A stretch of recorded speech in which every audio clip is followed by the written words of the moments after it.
भारत के इतिहास में बहुत से युद्ध हुए, लेकिन एक युद्ध ऐसा था जिसने एक क्रूर सम्राट को महान अशोक बना दिया। 261 ईसा पूर्व में लड़ा गया कलिंग युद्ध, जहां लाखों मारे गए और एक विजेता हार गया अपने ही अंतर्मन से। कलिंग एक शक्तिशाली और समृद्ध राज्य था, आज के ओडिशा, आंध्र प्रदेश और छत्तीसगढ़ के क्षेत्रों में फैला हुआ। ये समुद्री व्यापार, स्वतंत्रता और वीरता के लिए प्रसिद्ध था। कलिंग कभी भी मगध के अधीन नहीं रहा। मौर्य सम्राट बिंदुसार के पुत्र अशोक एक निडर, कठोर और महत्वाकांक्षी योद्धा था। सत्ता पाने के लिए उसने अपने ही भाइयों का वध किया। इतिहास उसे चंड अशोक के नाम से जानता था। कलिंग मगध साम्राज्य के बीच एक स्वतंत्र बाधा था। समुद्री व्यापार पर नियंत्रण पाने के लिए अशोक ने कलिंग पर आक्रमण करने का निर्णय लिया।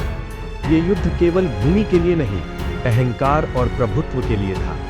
261 ईसा पूर्व धौली की पहाड़ियों के पास दो विशाल सेनाएं आमने सामने थीं। हाथियों की चिंगाड़, तलवारों की टकराहट और मानव चीखों से धरती कांप उठी। ये भारत के इतिहास का सबसे रक्त रंजित युद्ध था। इतिहासकारों के अनुसार लाख से अधिक लोग मारे गए, 1.5 लाख बंदी बनाए गए और अनगिनत परिवार उजड़ गए।